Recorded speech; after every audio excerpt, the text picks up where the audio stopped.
nous allons faire le point sur cette explosion survenue à 12h15 à l'accueil Bonneau au centre-ville de Montréal, en fait dans le vieux Montréal. Le directeur du service des incendies, Alain Michaud, vient tout juste de confirmer que cette explosion qui a soufflé la façade de l'accueil Bonneau a fait une deuxième victime, une femme employée de l'accueil Bonneau, a été retrouvée il y a quelques minutes dans les décombres. Une autre femme qui avait été transportée avec une douzaine d'autres blessés dans différents hôpitaux est décédée un peu plus tôt cet après-midi. Alors le bilan à cette heure-ci, on parle de 2 morts, on parle d'une quinzaine de blessés encore qui ont été conduits à l'hôpital Saint-Luc et à l'hôpital général de Montréal. En fait, ce qu'on vient d'apprendre également de M. Michaud, c'est qu'on vient tout juste de colmater la fuite de gaz. C'est une fuite de gaz qui est à l'origine de cette explosion-là. C'est une explosion qui s'est produite au moment où un entrepreneur privé s'affairait à défoncer un mur pour permettre à Gaz Métropolitain de changer le compteur. Et il a accidentellement scié un tuyau provoquant aussitôt une fuite de gaz. On dit qu'il aurait prestement avisé les gens à l'intérieur de l'édifice leur demandant d'évacuer, mais la plupart des gens étaient donc sortis. Il en restait, dit-on, une trentaine à l'intérieur lorsque 8 ou 10 minutes plus tard, l'explosion est survenue. De la quinzaine de blessés, la plupart ont souffert de blessures mineures, essentiellement des lacérations, des chocs nerveux, mais on peut dire que c'est le branle-bas de combat, et encore à cette heure-ci, parce que comme on vient tout juste de colmater cette fuite de gaz, on peut à peine entrer à l'intérieur parce qu'il faut d'abord ventiler l'édifice, essayer d'entrer à l'intérieur également. On n'a pas pu même avoir recours aux chiens pisteurs à cause de la forte odeur. On aura l'occasion, je vous le dis, à 17h de vous présenter une émission spéciale, de 17h à 18h30, le détail de toutes ces manchettes, bien sûr, qui ont retenu l'attention cet après-midi dans le secteur du Vieux-Montréal. À plus tard. Aujourd'hui, faites vos boîtes, on déménage.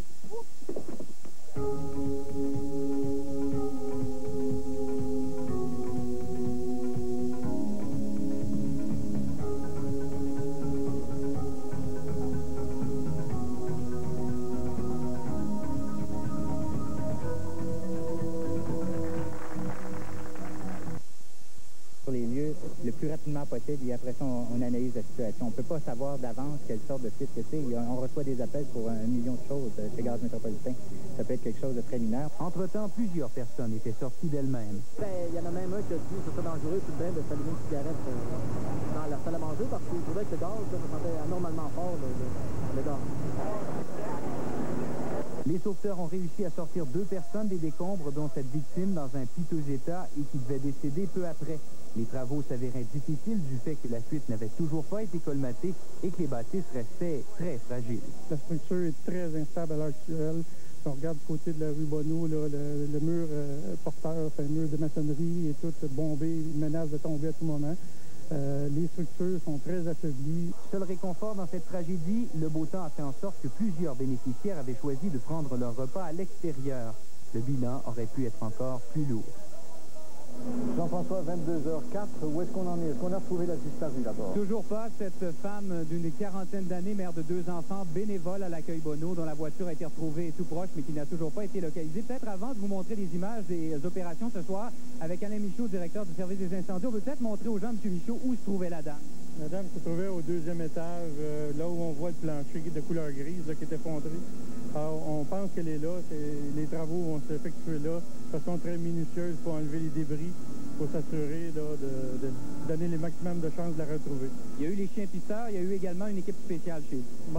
Au tout début, ce sont nos pompiers qui ont entré à l'intérieur malgré la fuite de gaz pour essayer de trouver les personnes. On en a trouvé une immédiatement derrière cette partie-là. Elle a été sortie par les pompiers, des équipes spécialisées en sauvetage en espace clos. Malheureusement, cette personne-là a fait un arrêt cardiaque et elle est décédée par la suite. Vous disiez qu'il faut y aller avec minutie là, rapidement en terminant parce que la bâtisse n'est vraiment pas sûre. Vous voyez l'état des décombres actuellement, c'est tout empilé un par-dessus l'autre. Il peut y avoir des espaces clos à l'intérieur duquel une personne peut se retrouver. Alors, on ne doit pas prendre de chance et tant qu'on n'aura pas trouvé la personne, on va avoir des équipes ici pour essayer de localiser cette personne-là. Merci, M. Michaud. Merci infiniment. Bonsoir, Jean-François. Merci. Au revoir. Au revoir. Alors donc, l'accueil Bonneau n'est pas seul à venir en aide aux démunis et en haut de la côte, comme on dit dans le langage des sans-abri. Il y a aussi le gîte, c'est-à-dire la Maison du Père, au coin de Saint-Hubert, boulevard René Lévesque. Eh bien, on était triste aujourd'hui à la Maison du Père. Régent Léveillé y est allé. À Montréal, il y a 52 organismes pour s'occuper et se préoccuper des exclus, des sans-abri. Mais les dernières années nous ont appris qu'il n'y en a pas de trop. Et pas de doute, la nouvelle a fait mal. C'est un gars de la rue, tout simplement, qui est venu nous dire l'accueil Bonneau, dans ces termes, notre sauté. C'est sûr, on se sent affecté parce que les gars de la Maison du Père, c'est nos gars à l'accueil Bonneau. Évidemment, le temps de partir à pied en courant, on est parti là, on est arrivé sur les lieux en constatant un petit peu ce qui est arrivé là-bas.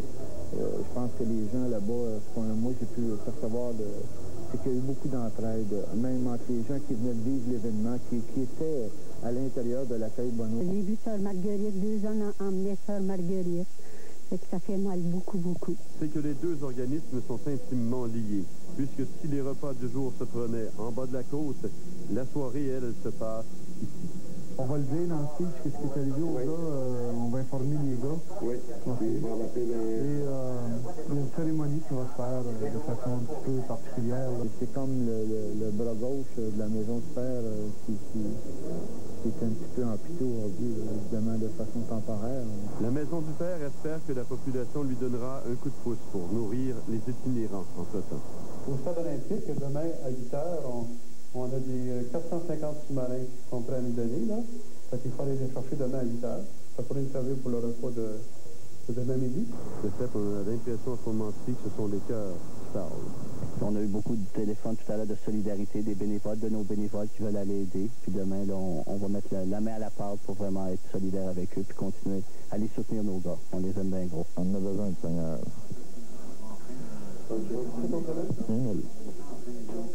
C'est des êtres humains, monsieur. Des êtres humains, puis on les aime beaucoup, puis il faut les aimer, il faut les aider. Hein? En les aidant, bien. Régent Léveillé, TVA, à la Maison du Père. Demain matin, déjà, si vite, les activités vont quand même reprendre temporairement à la Old Brewery Mission, où je rejoins Catherine Lafrance. Bonsoir, Catherine. Bonsoir, Simon. Alors, demain seulement, d'ailleurs, la Old Brewery Mission, hein? Oui, demain, au moins toute la journée, évidemment. On est prêts à recevoir ces gens parce que faut déjà penser au lendemain. Il y a tellement de gens qui dépendent de l'accueil Bonneau pour se nourrir. Alors ici à la Old Brewery Mission où je me trouve, là, ici même dans cette cafétéria, on est prêt à servir demain au moins 700 repas. On a reçu des dons d'un petit peu partout et on est prêt à accueillir ces gens. Ça va donc être demain à partir de 11h30 et ce sera temporaire pour la journée seulement. Puisqu'ensuite, il y aura des locaux qui seront ouverts au marché Bon Secours dans le Vieux-Montréal. Mais de toute façon, il faut préparer les locaux. On ne sera pas prêt demain. Alors demain, ce sera la Old Brewery Mission. On peut tout de suite entendre d'ailleurs Sœur Nicole Fournier, la directrice de l'accueil Bonneau, qui nous résume tout ça. Dès que le marché Bon Secours est prêt à nous recevoir, nous nous installerons jusqu'à ce que les travaux soient terminés pour retourner chez nous. Alors, demain matin, provisoirement à la Old Brewery Mission, ensuite au marché Bon Secours. Et qui va financer cela, Catherine? Écoutez, évidemment, les assurances privées d'abord, les assurances dommages de l'accueil Bonneau. Ensuite, à 50-50, à ce qu'on nous a dit, le gouvernement du Québec d'abord, puisque le premier ministre Lucien Bouchard était sur place ce soir et il a annoncé qu'il y aurait du financement pour au moins 50 000 $. Mais la Ville de Montréal est prête et s'est engagée ce soir par la voix du maire Pierre Bourque à financer pour au moins autant, donc peut-être 50 000 $ aussi, mais la Ville rappelle qu'elle va fournir les locaux du marché Bon Secours au moins pour l'été, jusqu'à la reconstruction de l'accueil Bonneau, puisque l'accueil Bonneau va être reconstruit. Alors, je vous laisse entendre tout de suite le maire Pierre Bourque qui nous a expliqué tout ça ce soir rapidement. Est-ce que la Ville va mettre de l'argent finalement pour la reconstruction? Pour la reconstruction, il y a des assurances qui vont payer. Et la différence, ça fait partie de l'entente Montréal-Québec. Alors, on va, s'il y a besoin de mettre des argents supplémentaires, on le mettra. Merci, M. le maire, et merci, Catherine. Bonsoir. Je vous en prie, bonsoir. Que deviendra l'accueil Bonneau, donc, après la pause, une entrevue avec la présidente de son conseil d'administration.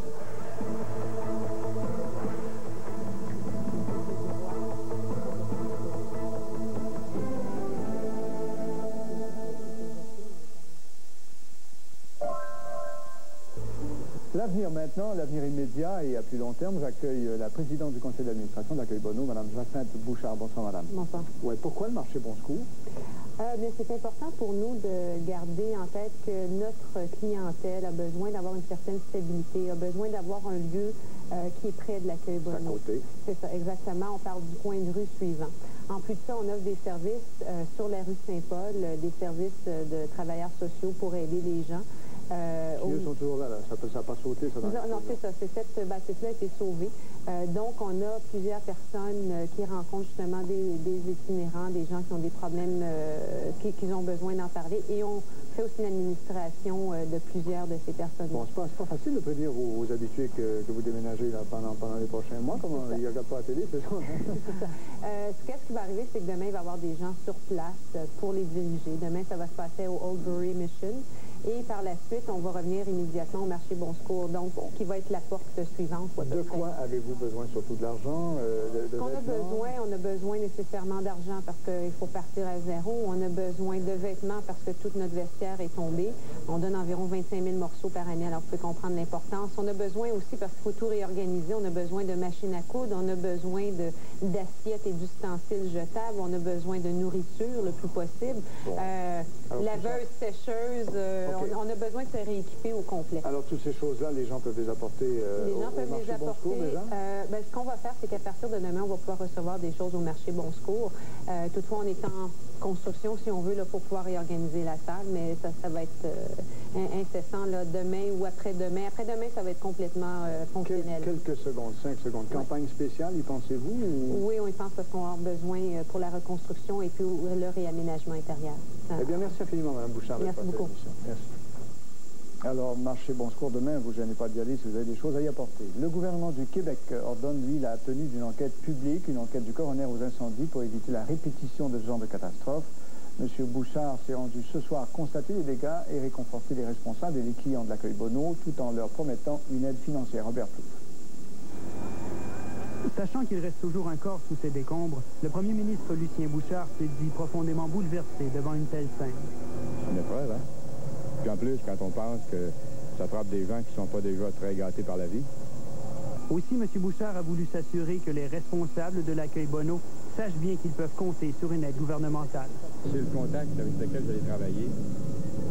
Et je pense que vous devriez former un petit comité de liaison à Monseigneur. Sans dire le montant, le premier ministre a promis de débloquer des crédits. Il y a des besoins financiers de transition. Le gouvernement va ouvrir un crédit dès demain pour qu'ils puissent acheter ce qu'il faut. Ils ont tout perdu à peu près, là.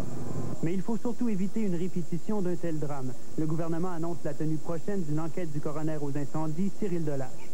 Ça semble être un accident, une erreur humaine, mais il y a probablement des précautions à mettre en place pour que ces erreurs humaines ne se répètent plus. Éprouvée par la perte d'êtres chers, la visite du premier ministre a touché les membres de la communauté des Sœurs Grises.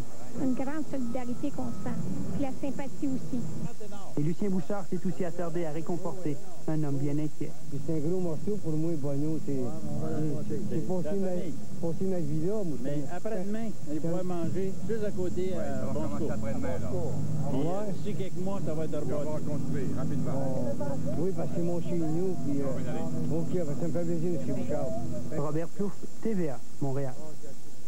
Une expression bien québécoise, faire un bi, on sait faire ça au Québec, en faire des bis. Oui, exactement. Voilà, et on est spécialiste là-dedans, je crois. Voilà, la générosité va encore une fois s'exprimer. Oui. Et la météo sera là pour accompagner les gens. Exactement. On a de bonnes nouvelles, c'est-à-dire qu'il y a toujours cette crête de haute pression qui nous a donné une belle journée un peu partout au Québec. Ça va se poursuivre demain. Toujours des températures au-dessus du normal saisonnier. Alors, restez avec nous, tous les détails dans quelques instants.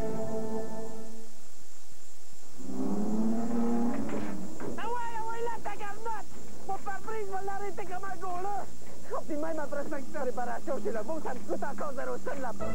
Une autre explosion aujourd'hui qui aurait pu tourner en véritable catastrophe à la raffinerie Irving de Saint-Jean au Nouveau-Brunswick. C'est la plus grosse installation de raffinage du pays. Un mort et 2 blessés dans cette explosion suivie d'un incendie que les pompiers ont réussi à contenir dans une section de la raffinerie. Le feu a fini par s'éteindre faute de combustible, non sans avoir couvert une partie de la ville de Saint-Jean d'une épaisse fumée. Il y a eu des évacuations également. Il y aurait aussi une enquête pour trouver la cause de cette explosion. Ils ont déjà la réputation d'être tatillons, les douaniers américains. Eh bien, ça risque de ne pas s'arranger dans les mois à venir. Le Canada craint même la congestion aux frontières si les États-Unis décident d'adopter leur politique plus restrictive en matière d'immigration. C'est l'ambassadeur du Canada à Washington, Raymond Chrétien, qui a soulevé le problème à la conférence de Fredericton, qui vient de réunir les premiers ministres de l'Est du Canada et les gouverneurs de la Nouvelle-Angleterre. Bernard Plante. Les Canadiens qui traversent la frontière pour se rendre ou revenir des États-Unis le font à peu près sans formalité, mais ça pourrait changer. Pour résoudre leurs problèmes d'immigration illégale et de trafic de drogue à leur frontière sud, les Américains songent à mettre en place un système pour contrôler sévèrement les 200 millions de déplacements enregistrés chaque année à leurs frontières.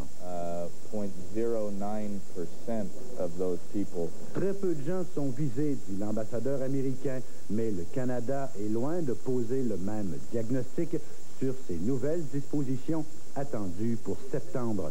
Il enregistrerait bien sûr de longues files d'attente, il enregistrerait bien sûr un certain nombre de compagnies qui se verraient forcées de repenser toutes leurs opérations entre nos deux pays.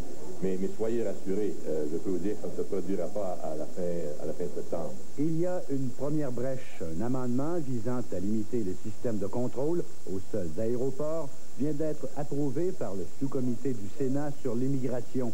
Alors, il faudra continuer de se battre et au Sénat et à la Chambre des représentants. Les membres du Congrès ont été appelés à constater ce qui se passe comme conséquence, qu'ils ne le feront pas. Espérance, mais il n'y a rien d'acquis. On craint que la politique américaine restrictive sur l'immigration ait un effet négatif sur les relations commerciales. C'est l'une des cartes qui sera jouée pour tenter d'infléchir les Américains. Bernard Plante, TVA. À Frédéric.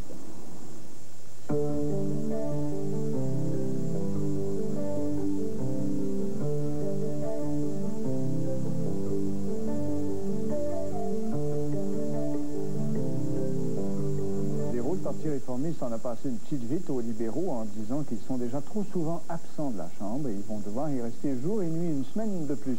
Il y a un député réformiste qui a déposé une motion surprise qui enlève au gouvernement en fait le pouvoir de limiter le temps des débats, qu'on appelle le bâillon, et il n'y avait personne pour voter contre. Les partis d'opposition sont tous d'accord pour servir cette leçon aux libéraux qui disent être occupés ailleurs, en comité. Le gouvernement, lui, a déposé une autre motion qui lui donne le droit de siéger tous les jours jusqu'à 4 heures du matin, jusqu'à épuisement du sujet et des députés. On organise tout cela. Si vous voulez envoyer des chèques, par exemple, au nom de l'accueil Bonneau, attendez à jeudi. On vous donnera sûrement dans nos prochains bulletins les façons de le faire. Alors, attendez à jeudi. C'est le plus sage. L'accueil Bonneau, c'est le point de chute quotidien de centaines de personnes qui sont tombées à la rue, pas seulement des Montréal, et des gens de partout au Québec qui cherchent refuge dans la métropole. C'est une soupe populaire, bien sûr, mais c'est aussi un centre où on offre des services de réhabilitation aux sans-abri, et c'est plus que ça encore. C'est plus d'un siècle d'histoire. Normand Réaume.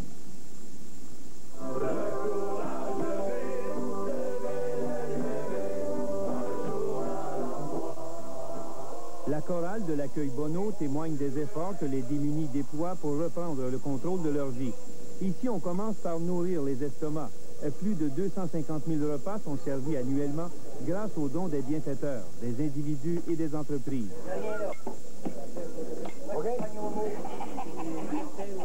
Le soir, comme le jour, l'accueil Bonneau reçoit les itinérants, surtout des hommes, depuis 121 ans. Fondée en 1877 sous le nom d'Hospice Saint-Charles, l'institution suit les principes de Marguerite Diouville, qui savait mobiliser la société pour venir en aide aux mendiants, y inclus à Noël. Situé au 427 rue de la Commune, dans le Vieux-Montréal, l'accueil Bonneau tient son nom définitif de Sœur Rose de Lima Bonneau, qui lui donna sa véritable impulsion au début du siècle. L'hiver, c'est un service essentiel pour les sans-abri et les clochards qui ont droit en toute saison à de l'écoute, de la protection et de l'attention.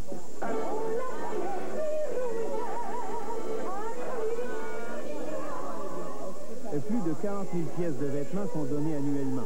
1 millier de visites chez le coiffeur sont comptabilisées.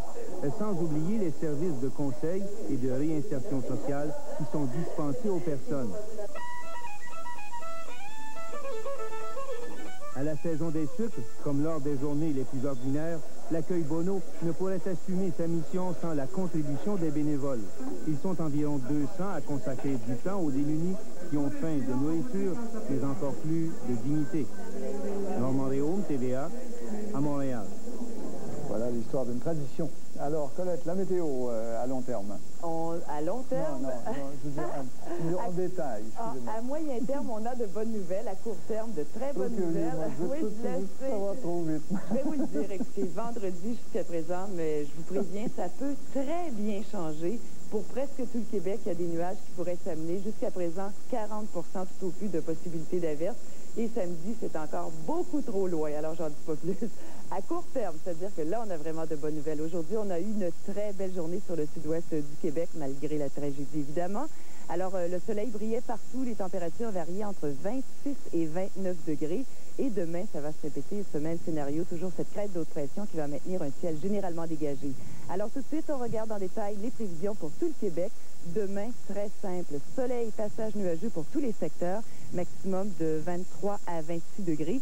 Et l'aperçu pour jeudi, des nuages un peu plus fréquents, c'est-à-dire qu'on prévoit un mélange de soleil et de nuages. Toujours des températures de normale saisonnière avec des maximums de 23 et 24 degrés. Plus à l'est, là aussi, demain, ce sera beau. Soleil, quelques nuages. Température plus fraîche pour l'extrême est du Québec, 15 à 17. Ailleurs, 25 degrés. Et jeudi, le beau temps se poursuivra pour ces secteurs. Au nord, maintenant, très peu de changements. Encore du soleil, nuages plus fréquents en Fermont. Et jeudi, pour tous ces secteurs, on prévoit plutôt une alternance de soleil et de nuages. Pour les destinations à faire, eh bien, demain, à Toronto, ce sera frais, venteux, des averses et des risques d'orage. Mais on voit qu'ailleurs, le soleil brillera et cette fois des maximums de 17 à 26 degrés. Eh bien, en terminant, je vous donne les résultats des différents tirages de l'Auto-Québec. Et ce soir, on débute avec la combinaison gagnante pour la quotidienne à 3 chiffres.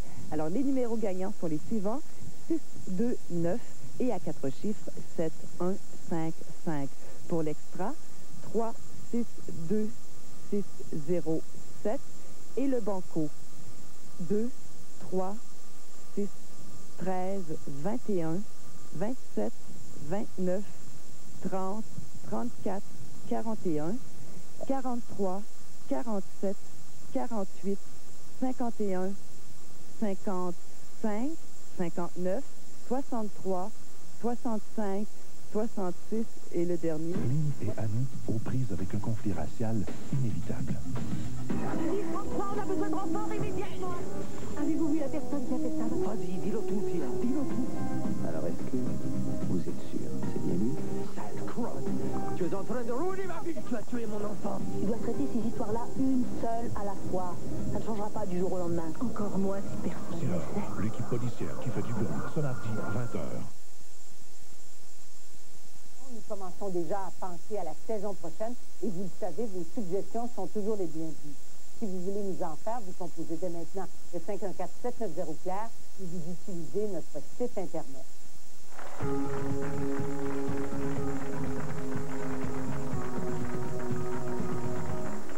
Alors, on parle aujourd'hui des vacances qui sortent de l'ordinaire, où on fait des expériences différentes, où on découvre des coins de pays, où on fait des activités aussi.